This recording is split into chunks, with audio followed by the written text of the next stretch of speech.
बिहार जातीय गणना पर बड़ा फैसला।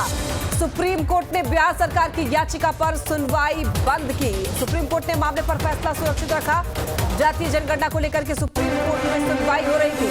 पटना हाईकोर्ट के आदेश को बिहार सरकार ने चुनौती दी थी। तो बड़ी जानकारी अब तक पहुंचा रहे हैं। सुप्रीम कोर्ट ने बिहार सरकार की याचिका पर सुनवाई बंद की।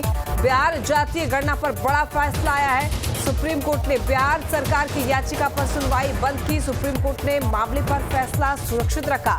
जातीय जनगणना को लेकर के सुप्रीम कोर्ट में सुनवाई हो रही थी। पटना हाईकोर्ट के आदेश को बिहार सरकार ने चुनौती दी थी सुप्रीम कोर्ट में। और आपको बता दें कि सुप्रीम कोर्ट ने बिहार सरकार की याचिका पर सुनवाई बंद कर दी। तो सुप्रीम कोर्ट ने मामले पर फैसला सुरक्षित रखा।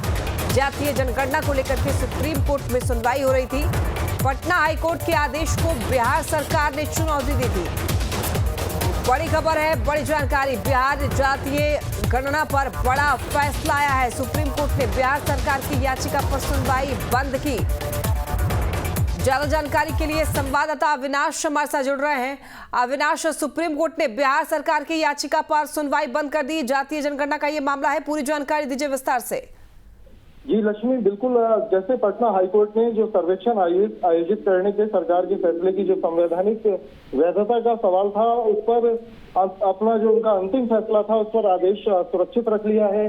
तो बिहार सरकार यहाँ सुप्रीम कोर्ट पहुंची कि अब उनकी याचिका पर सुनवाई का कोई मतलब नहीं रह गया है। जो यहाँ पर एसएलपी लगाई गई थी, विशेष याचिका लगाई गई थी कि जो पटना हाईकोर्ट ने रोक नहीं लगाई है, रोक लगाई है, उसके खिलाफ ये लोग सुप्रीम कोर्ट पहुंचे थे। अब क्योंकि सुप्रीम कोर्ट ने कहा था हाईकोर्ट को कि वो इस याचिका पर सुनवाई कर रही है तो उन्हें समय दिया जाए। और अब पटना हाईकोर्ट ने जब मामले पर अपनी सुनवाई पूरी कर ली है, आदेश सुरक्षित रख लिया है, तो सुप्रीम कोर्ट में उस याचिका पर सुनवाई का कोई अर्थ नहीं रह जाता है। इसी वजह से बिहार सरकार ने उस विशेष याचिका को वापस लेने के लिए आवेदन किया था, जिस पर सुप्रीम कोर्ट ने मंजूर करते हुए उस याचिका का निपटारा कर दिया। उस याचिका पर सुनवाई बंद कर दी है। अविनाश, आपसे जानना चाहेंगे कि सुप्रीम कोर्ट ने बिहार सरकार की याचिका पर सुनवाई बंद कर दी है, ऐसे में क्या ऑप्शंस रहते हैं बिहार सरकार के पास?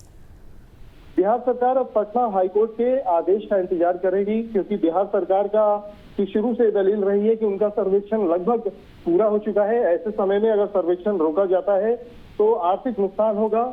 और जिस मकसद से ये सर्वेक्षण किया जा रहा है, जो उनका कल्याण का मकसद था, जैसा कि उनका दावा था, वो भी पूरा होने में देरी होती है। इसी वजह से ये सुप्रीम कोर्ट पहुंचे थे कि जो पटना हाईकोर्ट ने उस सर्वेक्षण पर जो अंतरिम रोक लगाई है उससे राहत ली जाए। लेकिन सुप्रीम कोर्ट ने भी कहा था कि पटना हाईकोर्ट इस मामले को शुरू से देखती आ रही है, तो पटना हाईकोर्ट को समय दिया जाना चाहिए इस मामले पे सुनवाई का। और इस बीच पटना हाईकोर्ट ने सुनवाई को पूरा कर लिया और अपना आदेश सुरक्षित रख लिया। तो अब बिहार सरकार पटना हाईकोर्ट के आदेश का इंतजार करेगी। उम्मीद है कि जल्दी जो पटना हाईकोर्ट के जो ऑब्जर्वेशन है वो सामने आएगा, तो फैसला सामने आएगा, जिसके बाद बिहार सरकार अपना अगला रुख तय करेगी। अविनाश, सबसे बड़ी बात यह है कि इस जनगणना में 500 करोड़ रुपए खर्च किए गए हैं और आरोप है इधर विपक्षी पार्टियों का भी कि ये पैसे कहीं और इस्तेमाल किए जा सकते थे, लेकिन ये बर्बाद किया गया है।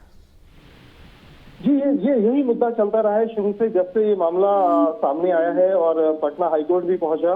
तो जो दूसरा पक्ष है उनका यही कहना है कि सर्वेक्षण की जरूरत नहीं थी। इस सर्वेक्षण की वजह से बिहार जो कि जातीय कारणों से पहले ही बहुत त्रस्त रहा है, इस पर रोक लगाई जानी चाहिए। लेकिन बिहार सरकार हमेशा से कहती रही कि ये सर्वेक्षण कल्याणकारी योजनाओं को बढ़ावा देने के लिए किया गया है और इसका जाति गणना है, जिस तरह के आरोप लगाए जा रहे हैं उनसे कोई इनका सरोकार नहीं है।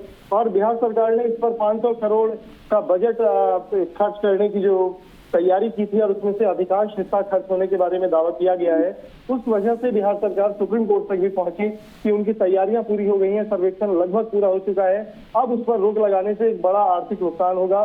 जो राज्य सरकार की कल्याणकारी योजनाएं हैं उनमें रुकावट आएगी। तो अब देखना ये बाकी रहेगा कि पटना हाईकोर्ट अब इस पर क्या। ठीक है अविनाश, बहुत शुक्रिया आपका तमाम जानकारियों के लिए।